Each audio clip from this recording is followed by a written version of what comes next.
Welcome to RickRackRuby. I'm Laura Cluvo.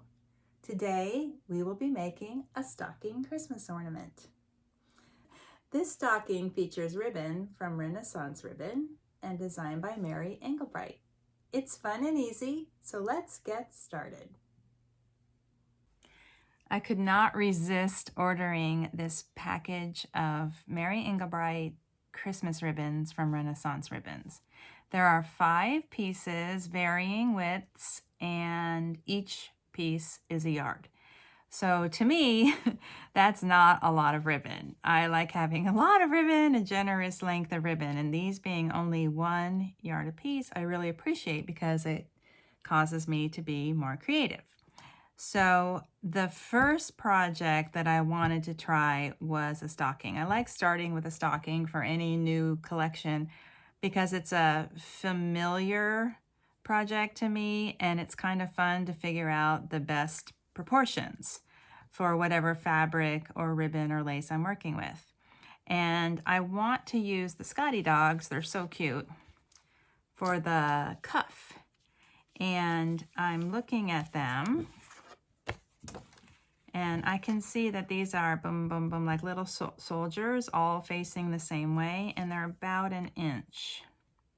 So 3 inches gives me 3 Scotty dogs, but of course, that doesn't take the seam allowance into account. So after a couple of misfires, I have concluded that I am going to have to cut half of a Scotty dog in order to provide some seam allowance. So I drafted the stocking pattern. I made the cuff 3.5 inches wide. So that's 3.5 inches. This is 1/4 inch graph paper. I hope you can see the lines. That's the idea. And then this is about 7.5 inches tall total. So 7.5, a little more than 7.5. I just wanted it to be in proportion to the width of the cuff. And I feel like that is going to be a really good way to feature the ribbon. I'm also using this ribbon. I like the way that flower just, looks really good on the diagonal right there. So I cut this from 50 weight Pellon non-fusible interfacing, just regular stabilizer. I'll probably call this the foundation. And then I'm still working with my Christmas stitched collection. So I have 2 of this micro dot for the front and back. And then I have 2 of this white with a red schoolhouse for linings. So I'm going to begin with the front. I'll start with my foundation. I like my stockings for the toe to point to the right, but you can do it in whichever direction you like. And I'm just going to baste around the edge very close, about 1/8 inch if I can manage that, to get started. There we go. I've done a little basting stitch around the outside. And like I say, it is kind of heartbreaking, but I'll show you. Here's one that I made and I wound up losing half of the Scotty. I was trying to go with just 3.25 inches, but it wasn't totally successful. So we're gonna go 3.5, and I'm going to cut 1, 2, 3, and then half of this guy. The other thing is the ribbon will fray a little bit, and of course you can burn it or seal it or use fray check or whatever you like, but I just want to get sewing. So I'm going to place this, I'm going to leave about 1 inch above, and then I'm going to stick this on about 1 inch down, and I'm just going to use a glue stick in the center.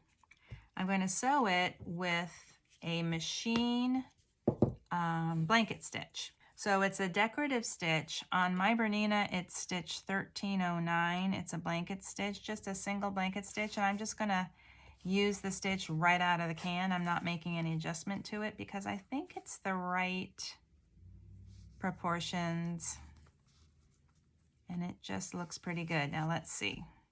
I think I'm going to get 3 complete Scotty dogs. So I put green thread in my machine, and I'm going to do the blanket stitch across here in green and then across here in green. And I'll be right back. There's the ribbon with a little blanket stitch. I put the sort of line of the blanket stitch along the edge of the ribbon, and then the little legs going into the ribbon. So that is a cute little green decorative stitch that brings out the green in the leaves and just gives it a little bit of Christmasness, I guess. Now I'm going to use this floral ribbon, and I want to center one of these motifs along this diagonal line. It's very tragic, but I am going to have to cut these again, just to be sure, about right here, that I have enough length. I will apply a little bit of glue stick here, and I don't necessarily want it to be dead center, a little bit more toward the heel, I prefer. And that looks good, but I am going to lift up these long edges. The top edge will have red rickrack, and then the bottom edge will have a little lace trim. I tried many things, and this is my favorite. But of course, you can just, you know, dig around in your sewing box and see what you have, because there are so many options. Can you tell that I stood up? Does my voice sound a little different? There we go. So then I'm going to lift up the edge. The idea is that I would like to sew this down at one pass. I have black thread in my machine, and I'm going to try to stitch along that little black border, and likewise on this bottom edge.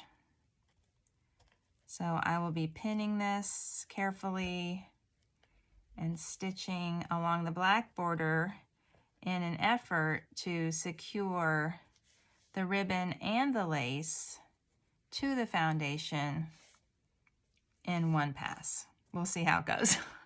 I've pinned it like this, and now I'll go and stitch.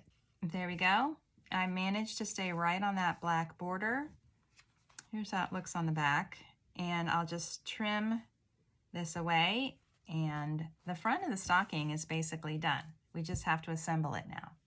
I'm trying to do some fast projects as we get closer to Christmas. Here's my front, and then I'm going to pin one lining piece along the top, right sides together, just up here, and then there's my back and one lining piece, and also these together across the top. These are sewn together, and I'll open them up and match up that center seam. Turn the seam allowance down toward the front and back, so away from the lining like that. And then I'll pin all the way around the outside. I'm a pinner. You can clip if you like, but I'm going to leave an opening down here in the bottom of the lining. I will stitch around the entire outside, starting here. I'll back stitch and go all the way around and back to here, and then I'll back stitch right here. I will trim away the seam allowance a little bit. It's already pretty small, and then I will clip into these inner curves. We are clipped and trimmed, and I don't know if you can see the clips, but I wanted to tell you that I added a third line of stitching right here along this inner curve. There is that piece of ribbon in there, and it does have a tendency to fray. So I just wanted to add a little bit more security. So I'll reach in here and turn this right side out. I'm hoping that I have 3 complete Scotty dogs. Yay! There we go. I'm using a chopstick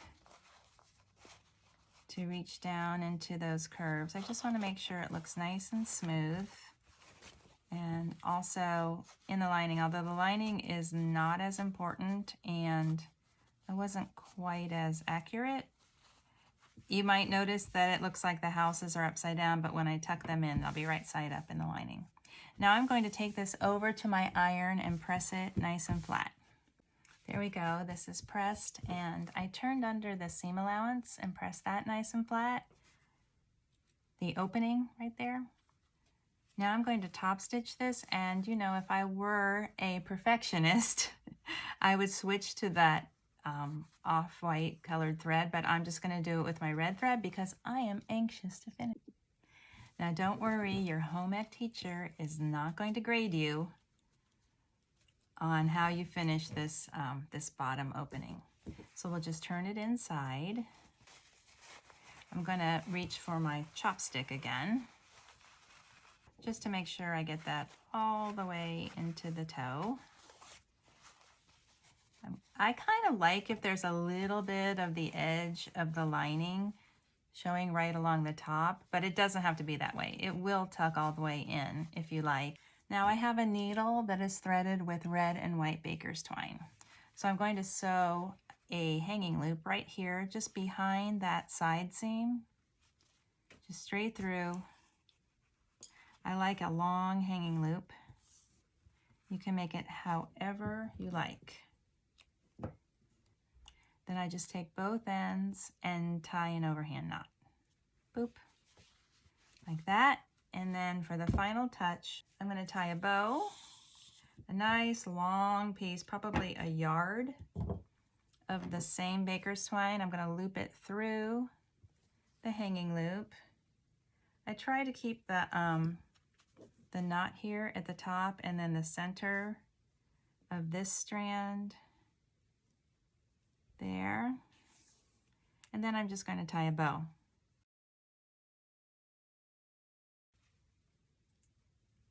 Just a regular bow. Let's see.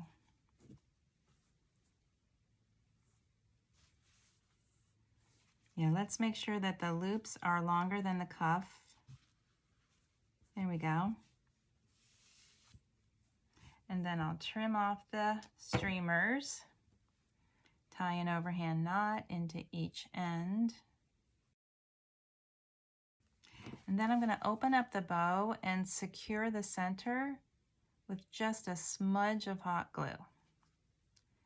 So I've got one loop and one streamer, the other loop and the other streamer, and I'm going to put a smudge of hot glue right there and then sort of pinch it so that that will stay.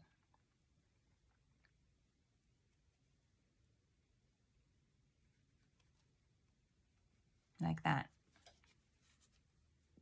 Let's have a look. Thank you for watching my tutorial. If you're enjoying my videos, please like, share, and subscribe.